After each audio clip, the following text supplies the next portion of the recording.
Grab a mug, settle in, let the conversation begin. Talking public sector tech, yeah. Keeping all the systems checked. Tech Talk with Tim. Tech Talk with Tim.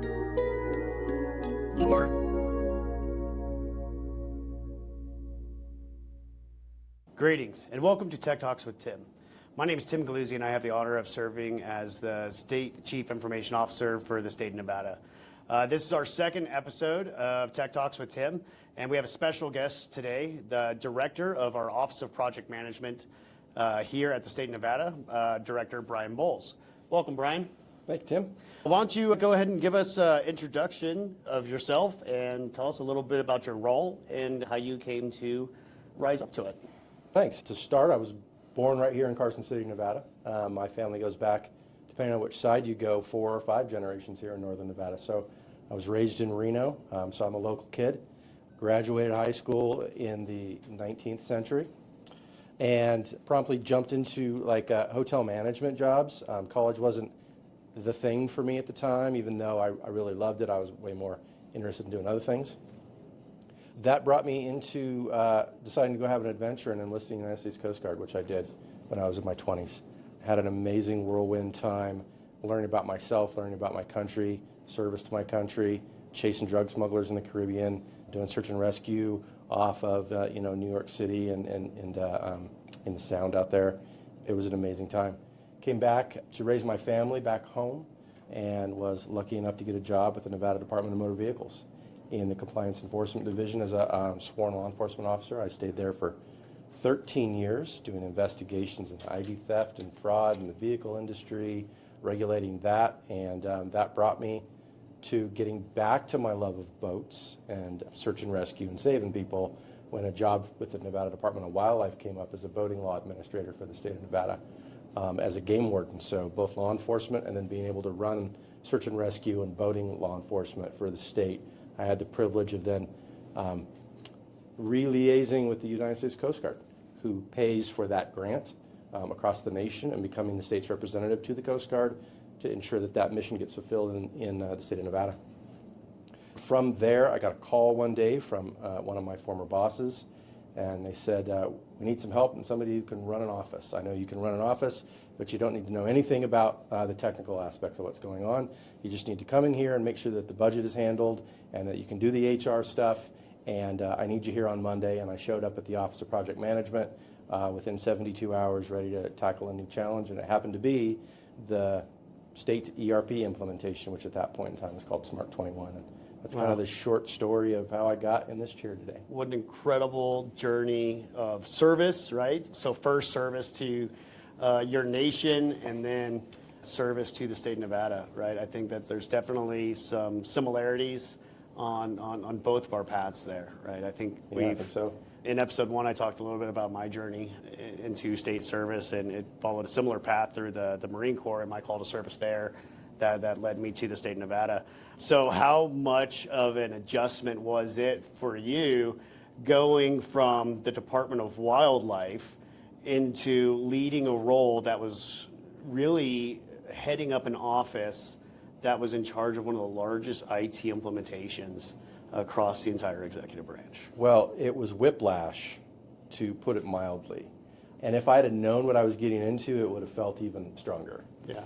Because I think I didn't suffer from a whole lot of understanding of the breadth of what I was getting myself into. I was coming in to do what I thought was a relatively smaller job than the one that I eventually took on.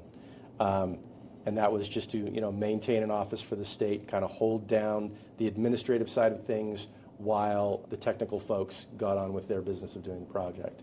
And as it turned out, that turned out to be something that I needed to move into. We had some leadership challenges and personnel challenges early on. I think we'll probably talk about later the whole evolution of the state's process through this ERP implementation. But I was quickly plunged into the leading role with a vacuum in leadership, and I had to learn from day one everything to do with the tech world. What is an ERP? What is it that the state is trying to do here? And then build my team and go. Yeah, so I guess that It's a beautiful segue into that question. What is an ERP? Yeah. We have a pretty broad audience, and an ERP, it might be a foreign concept. So why don't you kind of dive into what exactly is an ERP? Sure. So ERP stands for Enterprise Resource Planning, and it's a designation for, I have now learned, a broad range of software products that allow companies or agencies, jurisdictions, whether they be at the state level or municipal, to manage their resources, whether they be human resources or fiscal resources, and all of the different ways in which we do that at the state level or at any level, really. Money's always coming in, money's going out, and you have to track every dime. You have to track everything that you do with all of your people. You need to hire people, you need to fire people sometimes. You're promoting them. You're doing all of the things that involve everything that a state runs on. It's truly a piece of software that is the backbone of any organization because it's how they pay the bills, and that's how they keep things coming in and out on a daily basis. And I think that really speaks particularly to the government mission, right? Because we live on transparency and being able to really articulate what is happening to the resources that we're entrusted to protect, right? And that key resource that we're entrusted to protect by our constituency is those taxpayer dollars. And an ERP really just enables us to do that. Absolutely. It enables us to do it in like one spot in one system. As public servants, we are given the public trust and charged with shepherding all of those dollars and all of these people that we have to do that work in order to meet that public trust and provide service to our constituents and make Nevada a better place. So while an ERP isn't really sexy in the grand scheme of things, it's not really on the tip of the spear of providing that service, whether it's a cop showing up to a hot call or whether it's a social worker providing aid for a family in need.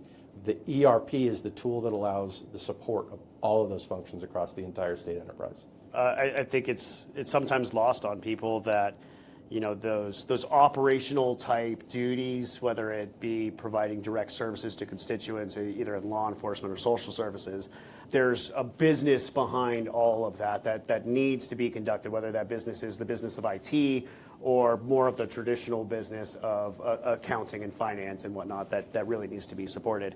The state has, I wouldn't want to say a tumultuous history when it comes to ERP implementations, but it's definitely a colorful one.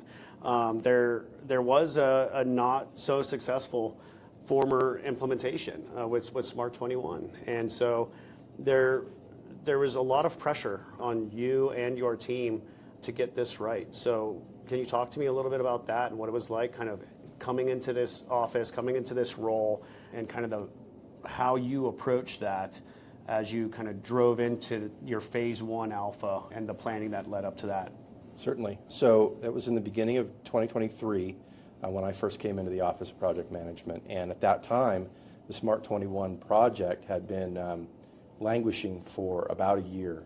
If your listeners don't know, that was the state's first try at replacing our old legacy payroll, HR, accounting systems.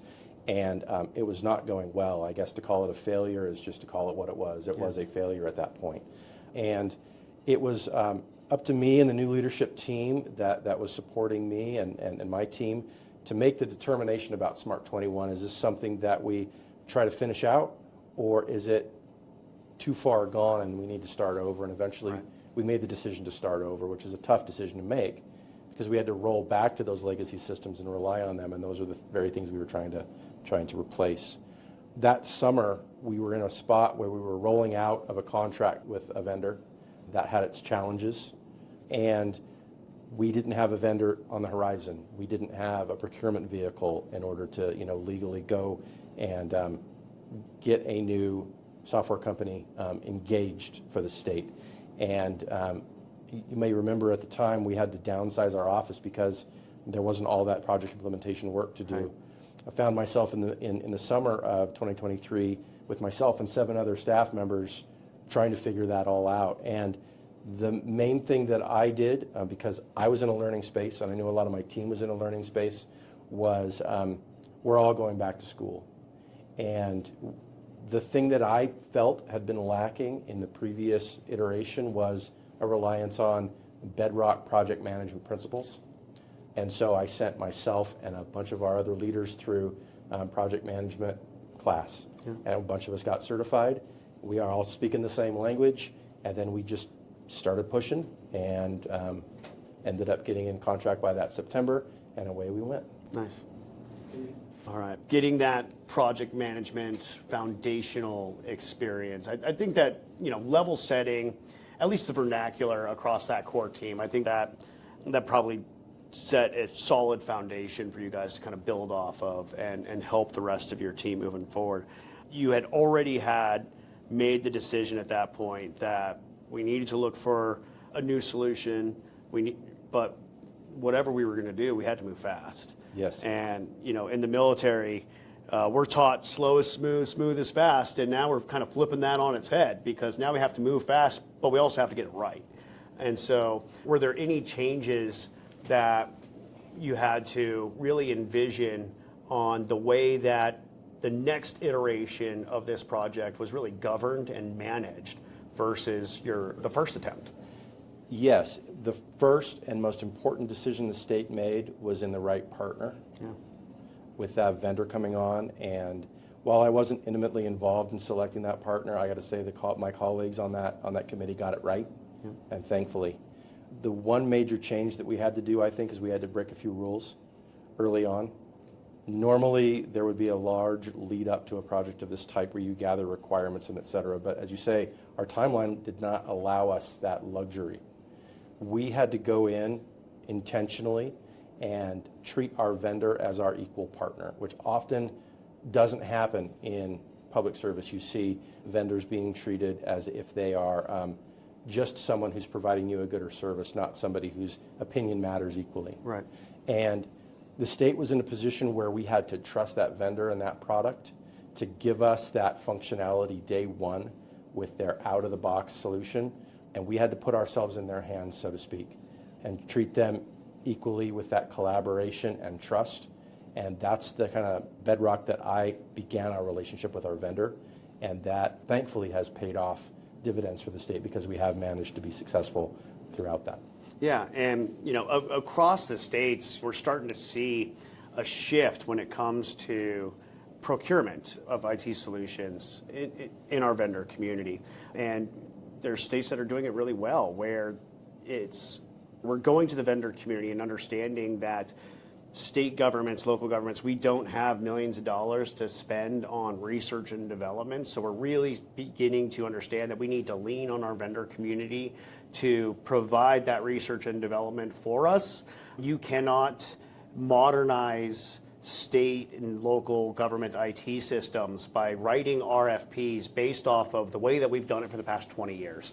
If you're going through legacy applications step by step and using those steps to write your RFPs, all you're going to get is a shiny new version of what you've had for the past 20 years.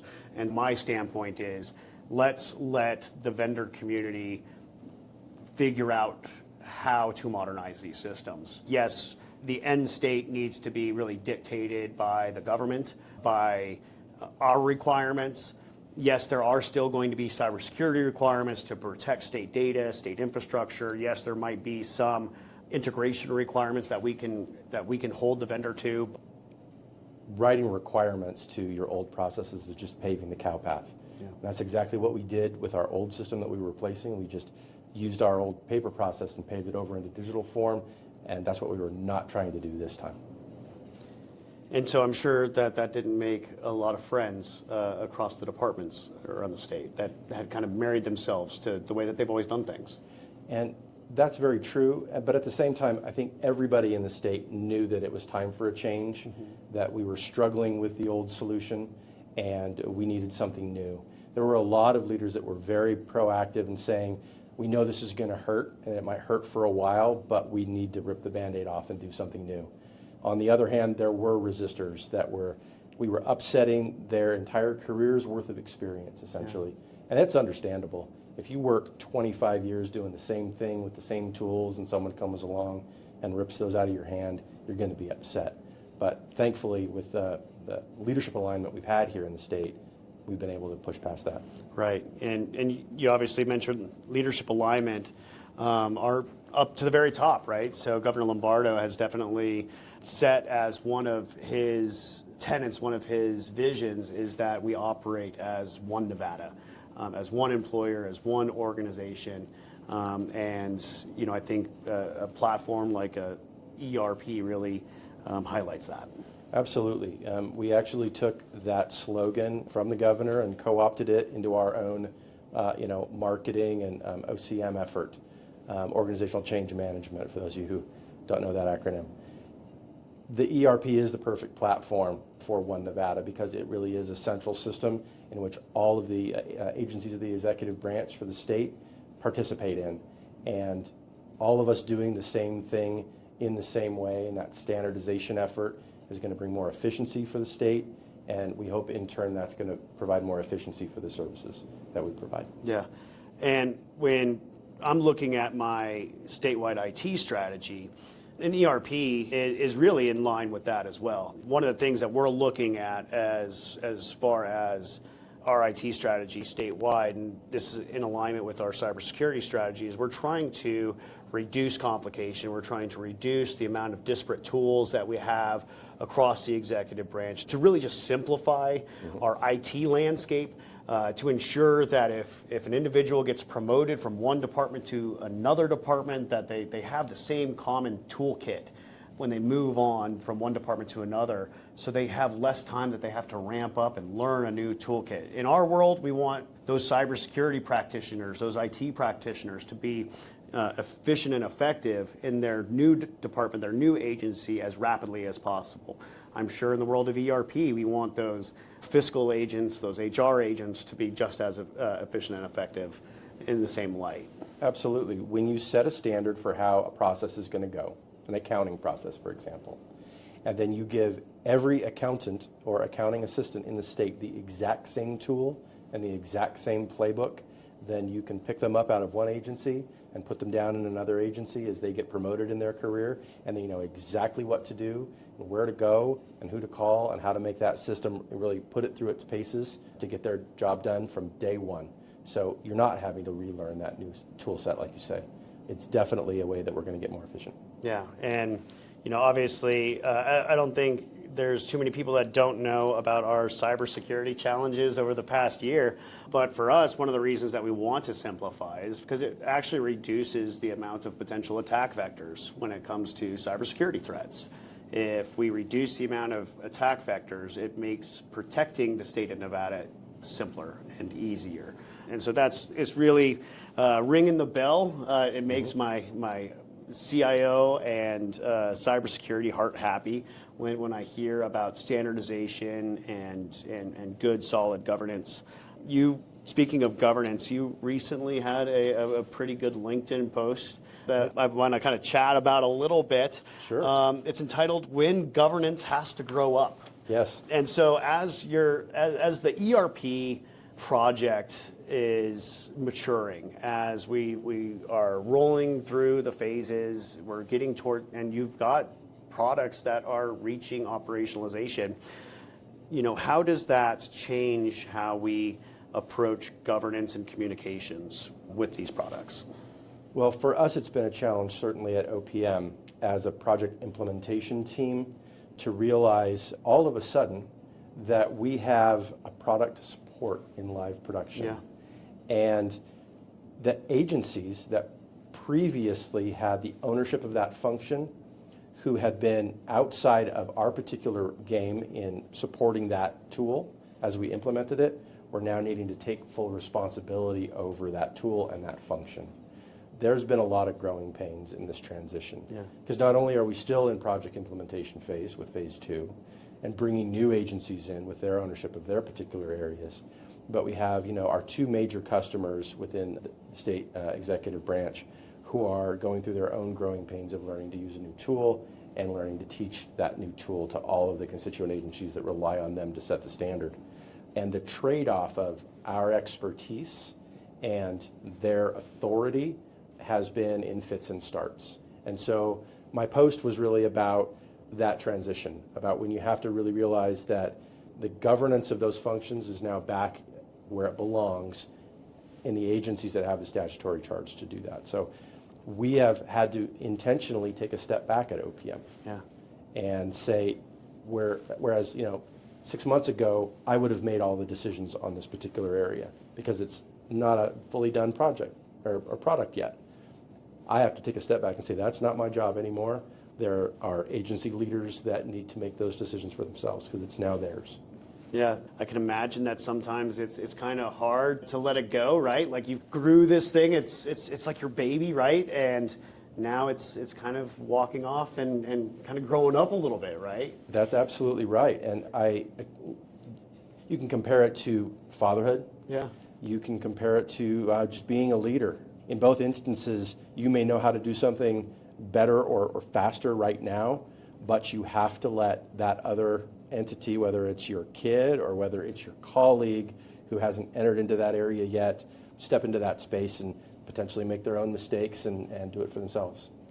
That's how that works. I love that. Yeah, one of the things that makes me incredibly proud is in that vein is when I have a team member in my organization that actually gets a promotion, even if it's outside of my organization. And people ask me, they're like, well, aren't you sad to see them leave? Of course I am. Of course I'm sad to see them leave, but I'm so happy for that individual to like further their career. And I just know that it's the best thing for them. So it's, sometimes it's the best thing to, grow that talent or grow that program, even if you're kind of losing that out of your zone, kind of, so to speak. Absolutely. I get really excited about that stuff too. I love seeing my people move on, especially when it's to bigger, better things. Absolutely. All right, so we're getting kind of close. You're kind of now in the technology space, right? So, you have to kind of keep your ear to the ground, and you have to keep a vision of looking forward of what kind of new technology is being introduced in the ERP space. So what excites you the most about what's coming up?